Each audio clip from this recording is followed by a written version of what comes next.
ہمارے ہاں نوجوان نسل کے اندر بالخصوص یہ مرض تیزی سے آیا ہے، مذاق کرنے والا، لطیفہ سنانے والا۔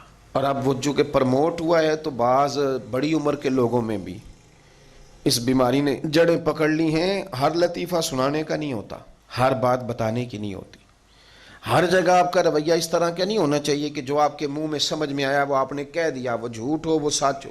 کچھ باتیں اس طرح کی ہیں جو آپ کی شخصیت کو کمزور کریں گے۔ اگر آپ وہ والی بات کر دیں گے، اگرچہ اس سے لوگ 10 منٹ کے لیے مسکرا لیں گے، لیکن کئی دفعہ لوگوں کو محسوس ہوگا کہ جس خوبصورت چہرے کو میں دیکھتا ہوں اس کے اندر سے یہ والی بات نہیں نکلنی چاہیے، کوئی اور نکل آتی۔ آپ حیا کے دائروں کے اندر جب سمٹے ہوئے رہیں گے، تھوڑا سا آپ کا لوگوں سے پردہ رہے گا، اس میں بڑی ساری آسانیاں ہوں گی۔ میں نے تو یہ دیکھا ہے کہ جہاں لوگوں نے بے تکلفی زیادہ کر لی، مذاق زیادہ ہوئے، وہاں نفرتوں نے جنم لینا شروع کیا۔ مذاق میں غصہ اتنا زیادہ بنا کہ پھر وہ باتیں ٹوٹ گئیں، پھر وہ تعلقات خراب ہو گئے۔ اگر تھوڑا پردہ رہے، تھوڑی شرم و حیا رہے۔ میرے نبی پاک صلی اللہ علیہ وسلم کا جو دین ہے نا، وہ ڈھکا چھپا نہیں، وہ دین مبین ہے۔ وما علینا الا البلاغ المبین، یعنی بیان کرنا ہے تو کوئی چیز چھپانی نہیں، صحیح کھول کے بیان کیا حضور نے دین کو، یعنی ہر چیز آپ کو بتائی۔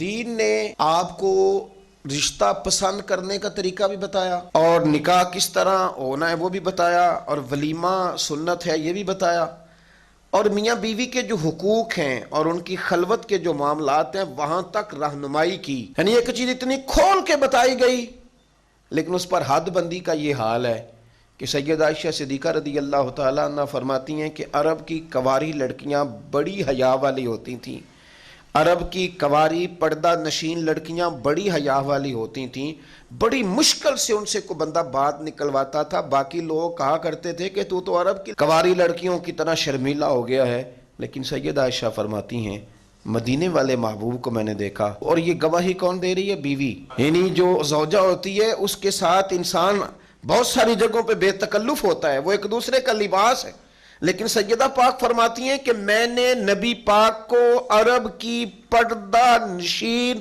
کنواری لڑکیوں سے بھی زیادہ حیا کرنے والا دیکھا ہے۔ اتنی حیا، ایک دفعہ کچھ عورتیں مسئلہ پوچھنے آ گئیں۔ ہمارے ہاں کچھ لوگ کہتے ہیں شرع میں شرم کوئی نہیں، تو کیا شرع بے شرم ہوتی ہے؟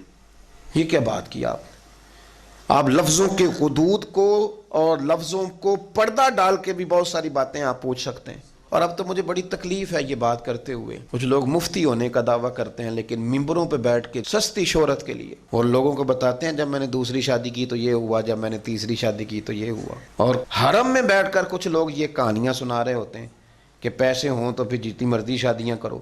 یعنی آپ قوم کے اندر بے حیائی کی باتیں کر رہے ہیں اور ممبر و محراب سے کر رہے ہیں اور سستی شہرت کے لیے کر رہے ہیں، صرف یہ کہ آپ کے فالوور زیادہ ہو جائیں گے، ذرا نوجوان نسل آپ کو زیادہ دیکھے گی۔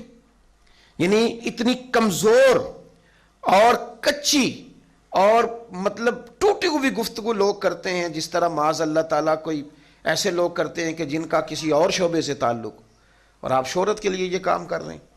یہ نوجوان سنتے ہیں جی، کہتے ہیں مولوی بڑا شغل کرتا ہے، یہ شغل کی جگہ ہے۔ رسول کریم صلی اللہ علیہ وسلم کی بارگاہ میں کچھ عورتیں مسئلہ پوچھنے آئیں، نبی پاک کی ذمہ لگایا میرے رب کریم نے، حضور نے کھول کے دین بتانا ہے، لیکن رسول پاک سے جب انہوں نے کچھ ایسے مسائل پوچھے جو عورت کی پاکی پلیدی سے متعلقہ تھے تو سیدہ عائشہ صدیقہ کہتی ہیں حضور جواب دے رہے تھے، اور نبی کا درجہ امت کے لیے باپ کا درجہ ہے، باپ کا درجہ ہے۔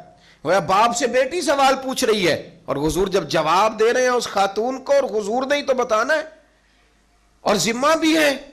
لیکن جب کریم رسول بتا رہے تھے نا تو حضرت عائشہ کہتی ہیں حضور نے باتیں کرتے کرتے اپنے دونوں دستے مبارک اپنے چہرے پہ رکھ لیے، حضور نے آنکھیں چھپا لیں، کیونکہ وہ بات اس طرح کی تھی۔